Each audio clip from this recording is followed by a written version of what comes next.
I think, I mean, we were all excited because it was our first day back. We've been off for a little while, so Carlos and I were really happy to be back. But then when the first fight happened, and that got a knockout, and then the next fight happened, and that got a knockout, and then the next one happened, there was a submission, and the next one happened, you know, like, it just went one after the other, and the excitement just built. And so we're super excited. It was electrifying. It was Professional Fighters League at its best. Well, the beginning of its best, should I say. But no, we were really excited. And, you know, you match fights up and you go, okay, these guys are going to be good, these guys are going to be good. But you don't, you never know what's going to happen until they come out. And of course, I think like Lance touched on it, they realized that the first round finish actually gives them, 3 extra points. So I think that was the guys' mentality, was come out and finish the fights so they can get into that playoffs. So, no, super excited for the way it went. And that's just, I mean, you could feel it. You could even see it on social and what was happening during the Facebook feed when people were talking about it. And look, Andre got a great win, but Andre got 3 points. Lance got a great win, but Lance got 4 points. It starts to change the way that we think about it from the regular season to the playoffs and the championship. Yeah, we've actually planned to sell out all 11, but I think tonight the New York fans came out and supported, some of the local guys like Andre and others. But I think they came out and said, you know what?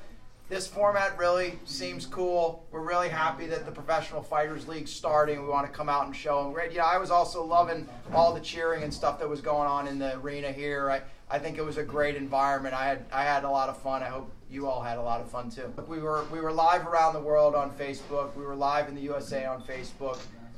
We've been on NBCSN for 6 years, so that felt good. But we also brought a lot of new features in. I mean, we had some fighters commenting and participating in the Facebook Watch piece.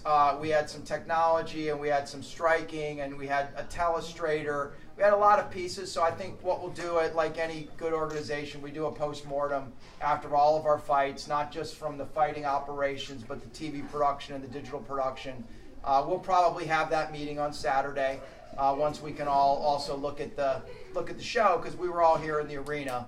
And then we'll make some adjustments and improvements as we get to Chicago, which is 2 weeks from tonight.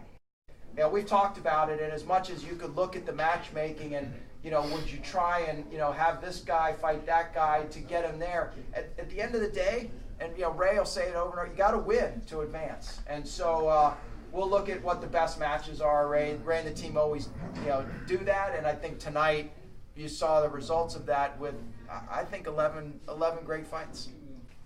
I think the first 4 or 5 fights were just crazy. Again, you match the fights up to evenly so there's good fights.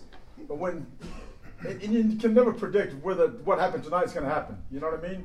I think out of 11 fights there was 8 finishes. So when that happens the way it happened tonight, you just go, hey, that was awesome. I mean, now that we're going to get for, like, say, the 145s and the heavyweights, they're going to now be thinking. They're going to look at their standings. We've got some guys that have got 6 and 4 and 3 points. And we've got some guys that have 0 points. There are no draws tonight. Right. And I think you're right. They're going to go out and say, where's the cut line going to be? Probably no different than in, some other sports. You sort of think of, the cut line at the Masters or the U.S. Open. And, those guys have to, play a certain round so they can make the cut and fight in the weekend. And now these guys are all going to go back and say, I have 0 points. Got to look at who Ray's going to match me up with, and then understand what they think they're going to have to do to have the best opportunity to be in the top 8. And I think that's what, look, we're all talking about it the same way that you talk about it as you get to the NFL playoffs those last weeks. This team has to do this and this, and I think that's really going to add an interesting dynamic and a real sport format to what we're doing here.